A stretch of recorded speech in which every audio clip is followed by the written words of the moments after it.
to It's Chow Time Pod. It's your host, Red. Thank you guys all for the 500 subscribers. This is the 500 subscriber episode. This is a story time for me. So you guys know a little bit more about me. I'm an immigrant. Came here when I was 5 in 92. I was born in Cambodia. Funny story about when I first came here. My parents are actually pretty light in color. They're very Chinese complexion, and I'm very dark. So when I first came to this country and we got to LAX, they stopped us and said and questioned that I was my parents' kid because I looked so different from them because I was just a darkie and my parents were light, like almost white people, like white, and they were just like, that's not your kid. So they actually forced my parents to do a DNA test to prove that I was their kid. So that was a funny story when I first came to this country. And I want to give a shout out to Rush That. He was my 500th subscriber. He even commented saying he was the 500th. I really appreciate that. I actually gave me a name to the 500th subscriber. So that's actually pretty awesome. More story. My parents were kind of arranged marriage. They were traditional. My mom was a virgin when she met my dad, and they had me when my mom was 18. My dad was older. During that time, there was the war in Khmer Rouge era, sorry. And my father was actually in jail when I was born, and my mother just wasn't able to take care of me. So my mother's younger sister, my aunt, took care of me for probably the first 5 years of my life. Took care of me to the point where I actually didn't know who my mother was. I was with my aunt for so long, then my mother came and picked me up and said, "Oh, we're gonna go to the U.S. now with your dad and everything." And I actually never really met my dad and mom, so I was scared. I was actually scared of my own mom, because I thought my aunt was my mom this whole time.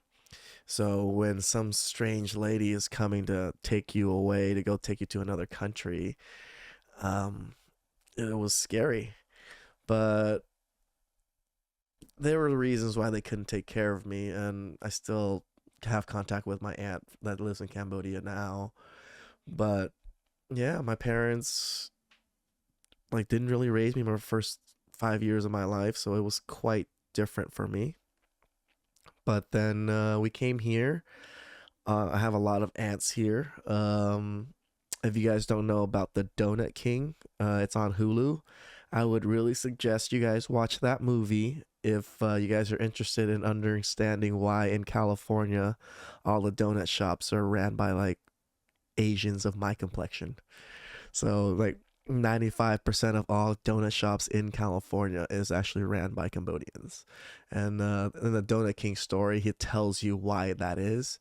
And my family actually started from that era of the Donut King era. He is actually somewhat family to us. And he started my family, and now my family is actually pretty well off with how many donut shops and things they do now. All thanks to this one immigrant that loved donuts. So that's a little bit more of my background and my parents. Yeah.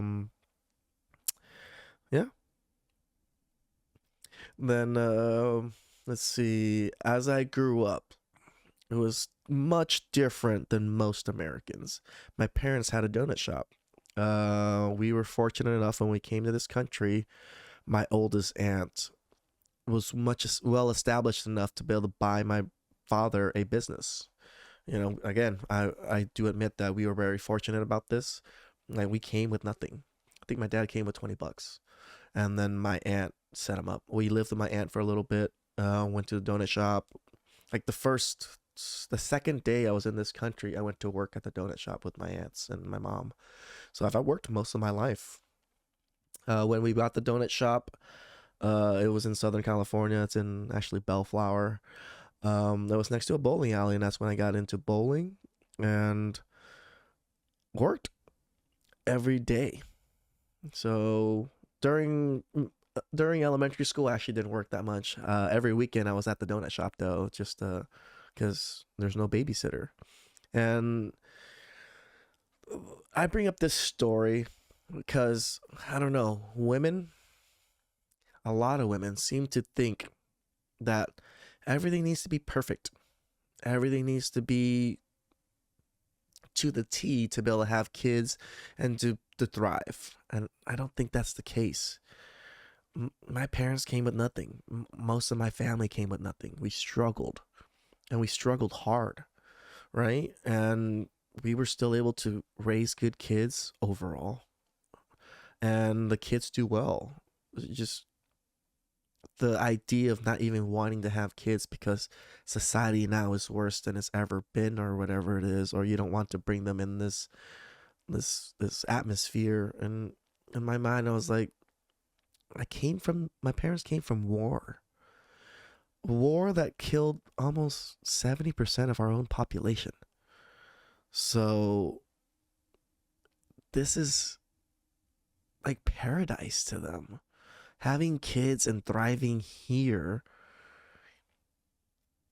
is almost not even a question of whether they would do it back there or not, or even if they would do it.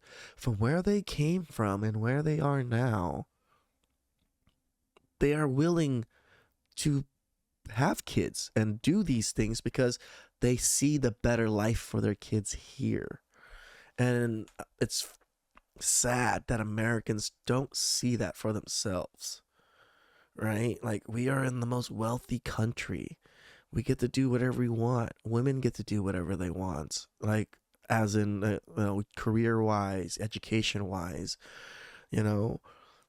But yet we're all so fearful of, oh, my kid's gonna grow up in a horrible environment and things like that. And but a lot of kids did.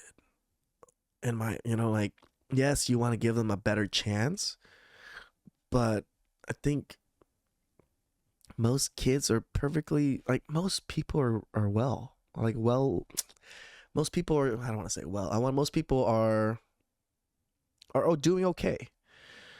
Yeah, there's people struggling here and there, but when you look at overall life, I don't think many people, I don't know, would want to say, I wish I wasn't born. I know there's people out there that are like that. There's many people that self-deleted and felt that way. But as an overall arching of humanity, I don't think most of humanity felt that way. So for women, I think it's mostly women from what I hear it from, because from a personal anecdote, yeah, they don't want to bring children into the world and the way it is. And I'm just like, but it's the best it's ever been, right? I think this is a big part of why modern women and modern men have a big disconnect too. Men have this innate drive to want kids and to pass down their legacy, and now a lot of women just don't want kids, or if they do, they really only want kids from like the top echelon of men, either in looks, money, or status. And we can tell with a lot of these women that have like baby daddies that don't have jobs or anything. Top tier looks is what most women go for. They will give a top tier man that looks like a fine specimen kids, even though he has 5, 10 baby mamas already. That's just there, which is also understandable. But women's innate biology is to find the strongest, most powerful male to protect them, and big buff guys fit that mold pretty well. So, but yeah, my parents struggled. Like, my parents worked ridiculous hours. They worked probably 18 hours a day, every day. They never closed. Our donut shop was 24 hours. We only closed a half of day on my high school graduation day. Other than that, we were 24 hours, never closed a single minute. So just that alone makes it tough because it's a 24-hour business. Most people have normal businesses that close at 5 or 6 or whatever it is, but having a 24-hour business, that means someone has to be at the shop all times. Yes, we did have employees, but to cut down on costs and we just didn't hire that many people, and the kids helped. I mean, what very few businesses you see a kid come and serve you and give you food or like whatever it is, and you're perfectly fine with it. And a donut shop is probably one of those. I'm sure a lot of people have gone to donut shops in California where a younger kid or like a teenager or even like a toddler almost, like it's like giving them donuts and taking their money and stuff, and nobody questions it. You know, it's like just child slavery under the table in a sense that nobody's like, it's all right, it's just donuts. But uh, I'm not blaming my parents or anything. I'm not saying it's a bad thing. But when I was younger, I took it as a man. I hate this. My friends get to go out. They get to do whatever they want. They get to go to the movies and hang out with each other while I have to go and work and do all these things, take care of my take care of my siblings. So, like I had that video about the young black gentleman being berated by those feminists, right? I feel for that boy or that man, like that young man, because it was very similar for me. When I was growing up, I had to raise my brother and sister. Like I said in that video, my parents worked a lot, a lot. And I came home, they weren't always home. So I took care of my brother and sister. I showered them. I wiped their butts. I cleaned their asses when they were babies. I changed their diapers. I cook for them. I take them to parks. I take them to have a life. I buy them MacBooks. I buy them iPods. I do everything for them. And like I said in that video, they view me as a father figure just because I took care of them more than almost than my father did. Not saying my father didn't do his job. My father understood what men did. Men bring in the bacon, and that is the most important thing. And my father's goal was the fridge is always stocked and food is always on your back. Anything else is luxury. And I agreed with them. I as I grew up, I agree with them. And when I was younger, I didn't understand it so much, of course, because I was young. But when I got older, I realized, oh yeah, you save money. Not if you don't need these particular things, you save money. My parents, through saving money, through a small little business, were able to buy a gas station after I graduated high school.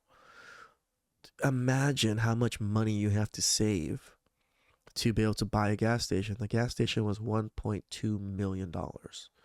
Yes, my father took out massive personal loans and things like that, but like I don't think imagine an immigrant, these immigrants that came with nothing. Yes, again, I do admit we were fortunate enough to have a small business to help, let our family help set up, but we saved money. Like I talked about when in one of the videos of like every kid should have their own room. We lived in a one bedroom apartment until my brother was born, and he's the third sibling.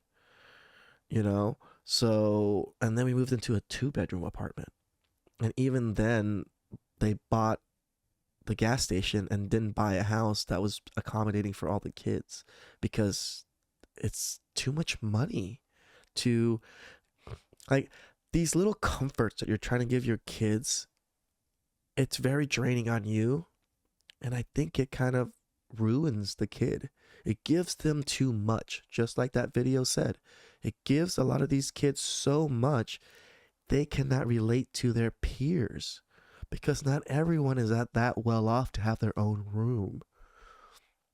Someone was saying something about that in the comments. They're like, yeah, I grew up with my own room. I'm like, I understand that people did. I just don't think that is plausible for most people. And to just imagine just to buy a 4 bedroom house off the bat when you don't have kids yet, like it's a little bit of an extravagant expense. At least this is how Asians view things, just because money is a big deal. So hope you guys like the stories about my past a little bit. Hope you guys learned some things. Yeah, I think America's pretty awesome overall.